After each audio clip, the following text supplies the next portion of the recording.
Hello students, आज का जो हमारा टॉपिक है वो है रेडियो एक्टिविटी। तो रेडियो एक्टिविटी जो है वो फर्स्ट 1896 में बैक्वेरेल नाम के साइंटिस्ट ने फाइंड किया था रेडियो एक्टिविटी के बारे में।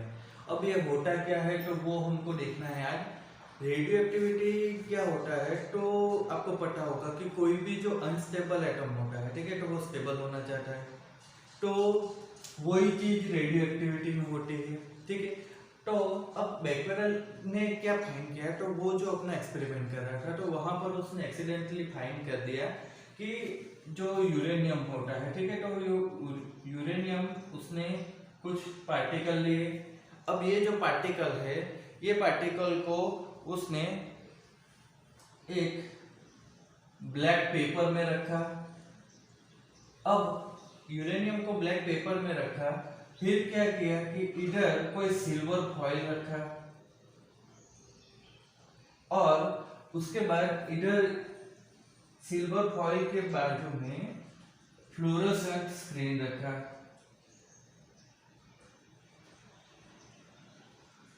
और फिर यहाँ पर इसने यूरेनियम को कुछ देर रहने दिया, तो हुआ क्या है कि आफ्टर सम टाइम यहाँ पर ये जो फ्लोरोसेंट स्क्रीन है तो यहाँ पर उसको कुछ ब्लैक व्हाइट स्पॉट दिखे। तो ये जो ब्लैक व्हाइट स्पॉट जो दिखे उसको, उसी पर से बैक्वेरेल ने बताया कि यहाँ पर कुछ ना कुछ इनविजिबल रेडिएशन जैसा कुछ होता है जो कि फ्लोरोसेंट स्क्रीन को अफेक्ट करता है, और उसी चीज को बैक्वेरेल ने रेडियो एक्टिविटी का नाम दिया है।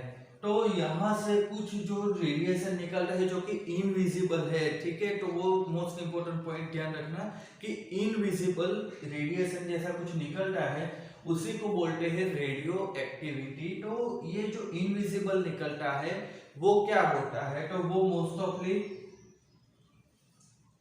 Alpha particle, beta particle and gamma rays, ये तीन चीजें होती है, ठीक है। गामा रेस मतलब कौन से रेस, तो इलेक्ट्रोमैग्नेटिक वेव्स होते हैं। अब अल्फा पार्टिकल होता है, तो अल्फा तो बोल दिया बट एक्चुअल में होता क्या है, तो ये अल्फा पार्टिकल मतलब हीलियम के पार्टिकल ही होते हैं। बीटा पार्टिकल होता है तो वो इलेक्ट्रॉन भी हो सकता है और पॉजिट्रॉन भी हो सकता है, ठीक है। तो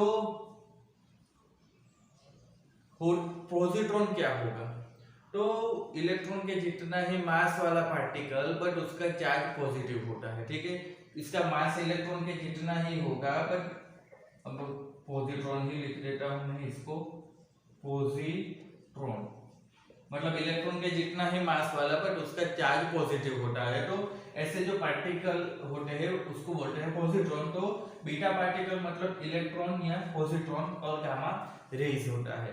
तो ये क्या होता है, रेडियो एक्टिविटी।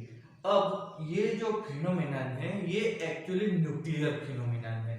न्यूक्लियर फिनोमेनन का मतलब क्या होगा कि ये जो प्रोसेस होती है, ठीक है, तो ये हमारा न्यूक्लियस है, और फिर अगर हम ऑर्बिटल ले ले इलेक्ट्रॉन की, तो यहाँ पर ये प्रोटॉन होता है, यहाँ पर ये न्यूट्रॉन होता है, और इधर इलेक्ट्रॉन, तो ये एटम हो गया, एटम का ये न्यूक्लियस हो गया। तो ये जो फिनोमेनन है ये यहाँ पर होती है, न्यूक्लियस के अंदर की फिनोमेनन है, इसलिए इसको न्यूक्लियर फिनोमेनन बोलते हैं। तो ये न्यूक्लियर फिनोमेनन होने की वजह से क्या होगा कि यहाँ पर रेट ऑफ प्रोसेस वो क्या होगा, डिपेंड किसके ऊपर करेगा, तो rate of process concentration of nuclei उसी के ऊपर डिपेंड करेगा। यहाँ पर रेट ऑफ प्रोसेस जो होता है वो क्या होगा, only depend on concentration of nuclei, और ये टेम्परेचर, प्रेशर, ऐसे जो फिजिकल फिनोमेनन होती है, ठीक है, क्लासिकल फिजिक्स वाली, उसके ऊपर ये डिपेंड नहीं करता है। रेट ऑफ प्रोसेस का मतलब क्या होगा कि कितने रेट से यहाँ पर रेडियो एक्टिविटी होगी, वो चीज कॉन्सेंट्रेशन ऑफ न्यूक्लियाई के ऊपर ही डिपेंड करेगा, ठीक है। अब कॉन्सेंट्रेशन ऑफ न्यूक्लियाई का मतलब क्या होगा कि ये जो न्यूक्लियस है, तो आपको पता होगा कि अगर हम हीलियम की बात करें तो 2 प्रोटॉन 2 न्यूट्रॉन होंगे, बट अगर हम यूरेनियम की बात करें, ठीक है, तो हीलियम में 2 प्रोटॉन, बट यूरेनियम की बात करें तो वहां पर क्या हो जाएंगे, 92 प्रोटॉन हो जाएंगे और 144 के आसपास उसके न्यूट्रॉन हो जाते हैं, ठीक है। तो यहाँ पर क्या होगा कि आप देखो तो कॉन्सेंट्रेशन का मतलब क्या होगा कि न्यूक्लियस के अंदर कितने ज्यादा प्रोटॉन है, ठीक है, तो वो चीज होती है कि कॉन्सेंट्रेशन ऑफ न्यूक्लियस। तो यहाँ पर देखो तो इसमें ज्यादा प्रोटॉन और ज्यादा न्यूट्रॉन होते हैं, तो ऐसे न्यूक्लियाई में ज्यादा रेडियो एक्टिविटी होती है, ठीक है। अब ऑब्वियसली बात है कि यहाँ पर रेडियो एक्टिविटी होती है, इसका मतलब क्या होता है कि जो भी पार्टिकल, जो भी एटॉम होंगे, एटॉम बोले तो न्यूक्लियस ही होंगे, न्यूक्लियस में से क्या होगा कि अल्फा पार्टिकल एमिट होगा या बीटा पार्टिकल एमिट होगा या गामा रेस। नहीं, यहाँ पर जो एमिशन होगा वो एमिशन किस तरीके से होगा कि कोई भी जो रेडियो एक्टिविटी हो रही होती है तो वहां पर क्या होगा, अल्फा और बीटा एंड गामा, इस तरीके से क्या होगा कि वहां पर एमिशन होगा। इसका मतलब क्या है कि कोई भी जो एटॉम रेडियो एक्टिविटी बता रहा है तो वो अपने में से एडर अल्फा और बीटा को एमिट करेगा, मतलब अपने में से वो हीलियम को निकालेगा या इलेक्ट्रॉन को निकालेगा और साथ में गामा हर बार निकलेगा। गामा एक्चुअली क्या है, तो गामा रेस बोलते हैं इसको, बट ये एक्चुअली क्या है, फॉर्म ऑफ एनर्जी होता है। तो होता क्या है कि जब रेडियो एक्टिविटी की बात होगी तो उसमें क्या होगा कि कोई पार्टिकल हीलियम को निकालेगा और एनर्जी को निकालेगा या फिर इलेक्ट्रॉन और पॉजिट्रॉन को निकालेगा और साथ में एनर्जी तो निकलेगी ही। तो ये रेडियो एक्टिविटी होती है जो कि एक्चुअली टेम्परेचर, प्रेशर जैसे फिजिकल फिनोमेनन पर डिपेंड नहीं करती है, ठीक है।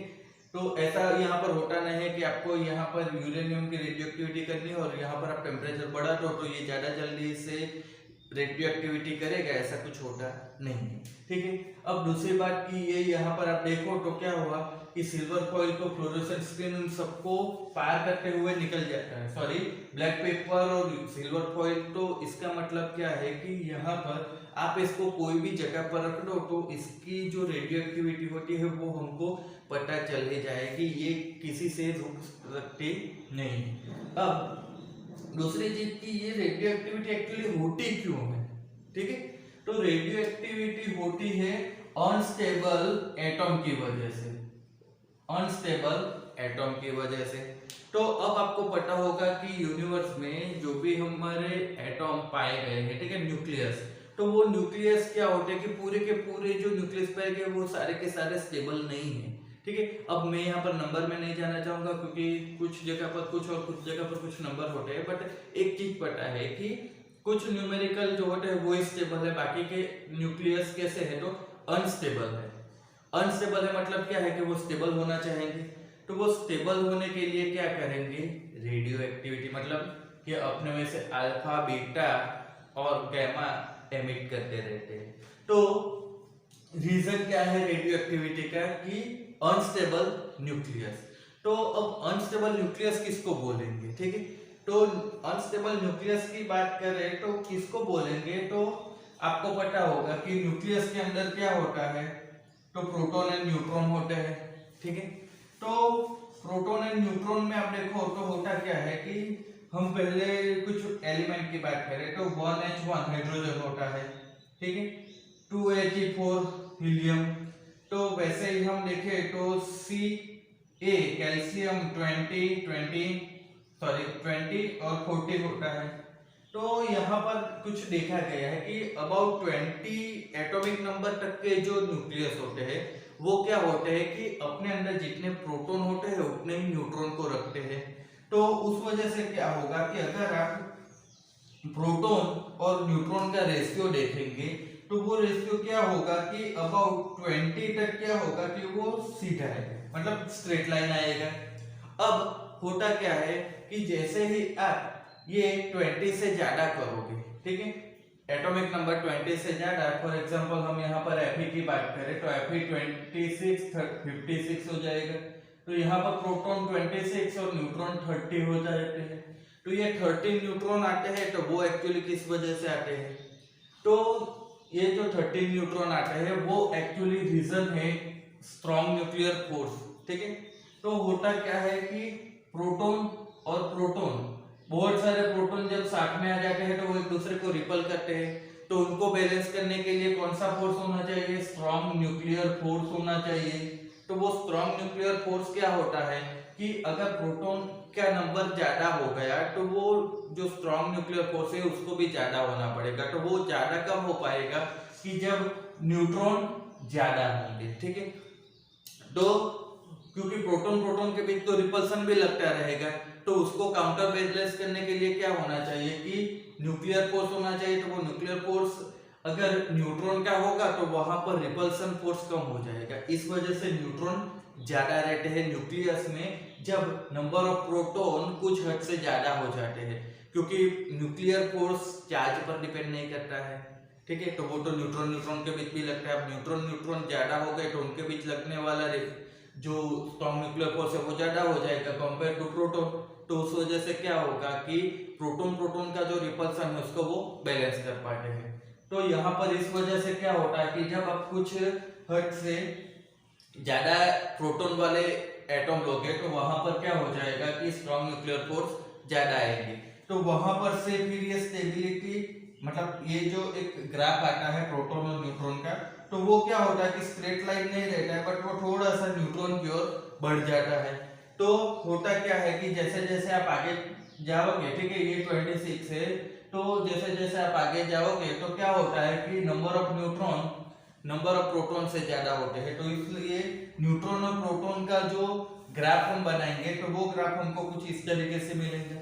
तो अब जो भी आप एलिमेंट ले लोगे तो वो एलिमेंट क्या होगा कि उनका न्यूट्रॉन और प्रोटॉन का रेशियो, अगर ये जो हमने ग्राफ बनाया है, ठीक है, तो इसके ऊपर नहीं आता है बट इसके आसपास आता है इस तरीके से, ठीक है, ऊपर या नीचे आ सकता है उसका रेशियो।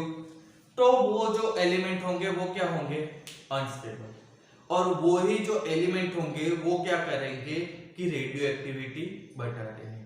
तो वो अनस्टेबल एटम न्यूक्लियस वो रेडियो एक्टिविटी बढ़ाते हैं। तो एक छोटा सा एग्जांपल ले लेते हैं कि C612, तो ये जो एलिमेंट है ये क्या हो जाएगा कि ये स्टेबल हो जाएगा, 6 प्रोटॉन 6 न्यूट्रॉन। बट अगर हम C614 की बात करें तो ये अनस्टेबल हो जाएगा। ये वाला जो ग्राफ है इसके ऊपर ये नहीं आएगा, ये क्या हो जाएगा कि इसमें नंबर ऑफ न्यूट्रॉन ज्यादा है तो ये क्या हो जाएगा कि ऊपर की ओर आएगा। तो ये क्या हो गया कि हमारा जो ग्राफ था वहां पर नहीं आया बट ये यहाँ पर आएगा। तो इसका मतलब क्या है कि ये जो एलिमेंट है वो क्या हो जाएगा, तो रेडियो एक्टिव एलिमेंट कहलाएगा। ये अपने आप को स्टेबल करने के लिए क्या करेगा, तो अपने में से अल्फा और बीटा एंड गामा एमिट करता रहेगा। तो आई होप कि आपको आइडिया आ गया होगा कि रेडियो एक्टिविटी क्या है और क्यों होता है, ठीक है। तो मिलेंगे नेक्स्ट वीडियो में।